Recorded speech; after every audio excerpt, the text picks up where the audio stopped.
So now that we have finished the hummingbird collage from this Patreon lesson, and when you have finished any of your art pieces, it's time to consider sealing with a final coat. Golden products, and as you know, I'm a golden artist educator. Golden has not been able to make varnish since sometime during the pandemic. They lost some of the raw material that they used to create the UV varnish. However, they did a training session for us on Zoom, and they explained that when you're using golden paints, that they are of the highest light fast rating. What do I mean when I say that, light fast rating? Well, all of the golden fluid acrylics are formulated to resist UV light and to resist fading and to be resistant against UV light fading as much as they can be. So the way that Golden described it to me when I reached out to them was, if you are using golden paints, you do not have to add additional UV protection on top in the varnish, because that's the varnish that I was using. They said, if you're using found materials and things that are going to succumb to fading, you need to understand that the UV protection in the varnish does not prevent that. It does not prevent that. It slows the process of that. What does that mean? That means that if I use printed material with color, or scrapbook pages, or a cookbook pages, or things with color, and I put UV varnish over it, that varnish is only going to give me more time before those items fade. They may not fade in 1 year like they would without protection. They may take 4 years, but they're still going to fade, because UV varnish is not the end all be all. It just slows the process of fading. That's how they described it. So they said, considering that all these papers in this hummingbird have been painted with golden fluid acrylics, that's as light fast, permanent, and UV resistant as you're going to get. So you are not going to improve this by putting UV varnish over the top of it. So here we've got a deco foil in the background. That's a metallic color. And then we have some rice papers in the background of this, printed rice papers from Joggles. We reached out to the printer in Italy, and the printer assured us that the process that these rice papers are printed, that they are resistant to UV light. Are they as resistant as the golden fluid acrylic paints? I don't know. Deco foil, I'm not sure about the light resistance of the color in that foil, but it is not paint. So it's a whole different process, and it's not metal, it's plastic.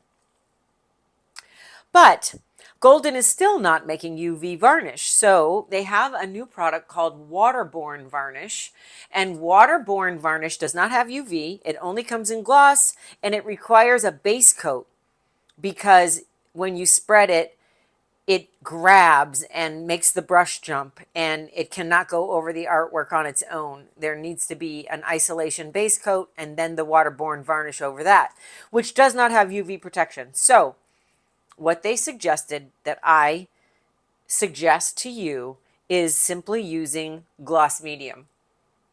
This will even the sheen of the whole piece of art, and that's what I want out of this last coat. I want all this area of the bird that I use gloss glue on to be equally shiny as the paper out here, which maybe you used matte glue on, or maybe is just not as shiny as the multiple layers of glue here.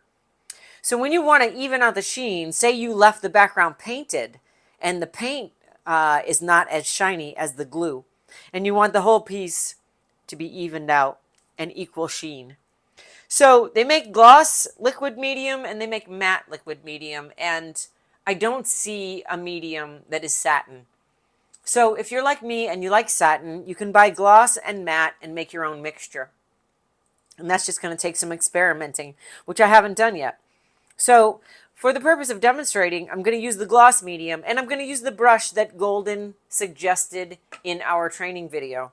They are not affiliated with this company. They just suggested it because the bristles are so soft, and that's what you want. To not impart any brush strokes and to get a nice even coat, you really want to have a nice varnish brush. This is a DaVinci spin. You want to have a very thin layer of bristles, not thick like a paintbrush. You want a thin layer of bristles because you want these bristles to flex very easily and to not fight the gloss medium and to not be rigid so that they bump, bump, bump, bump, bump over the textural surface and infuse air, and then we get bubbles. So unfortunately, this is a $30 brush, but Golden suggests that you use this brush only for varnish. Do not paint with it. Take very good care of it. Clean it all out. Don't ever put any paint in it, and it should last you a good long time. And I would suggest cleaning it with the Masters brush cleaner. That's what I use to clean all my brushes. So we're going to take this DaVinci spin on a maiden voyage, and I'm just going to show you how to apply the gloss, or if you choose to use matte medium, to even out the sheen. Now I have to figure out how to get the lid off. A good bang will do it.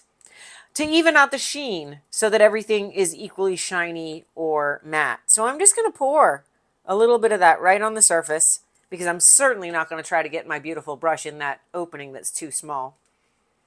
And then I'm going to brush it, and I'm probably going to need a little bit more. And I'm going to brush it, and I'm going to hold it. I'm going to hold it to the light so that, and I'm going to brush it slow and even. I'm only going to do one coat. I don't want it to be ultra shiny. I'm just trying to even out the sheen of the whole surface. And I want to hold it up to the light, and I can see from the glossiness if I've missed a spot. So I've got this nice brush flexing. I'm going to have to put a little bit of it out because I'm also going to do the sides. So I'm going to put a little bit of it in the lid and just dip that in there very gently. I don't want to splay out the bristles on the edges of my brush. But I'm also going to put this on the sides so I have an even sheen on the sides that matches the front. So the soft bristles of this brush. Also, don't dip the brush all the way in varnish, even if you do put it in a little cup, because the idea is not to let it get more than about halfway back. It's a lot easier to clean that way. You don't want to get it all jammed down here in the ferrule, the varnish, because then it'll make the bristles down here hard because it's hard to clean out. So try to keep the varnish only coming halfway up the brush. Much easier to keep clean that way. And if you're going to invest in a nice brush like this, you might as well do it right. So I'm just dipping the tips and holding it to the light so that I can see from the shininess if I've missed a spot. Very carefully, taking good care of my brush, which I'm going to wash right after this. I'm not going to throw it in the water bucket and leave it there. I'm going to go right to the sink and wash this with the Masters brush cleaner. So I'm going to come around here. Just make sure there's no ridge. And I've got a nice even coat. I can see that. So now I'm going to set my brush aside here.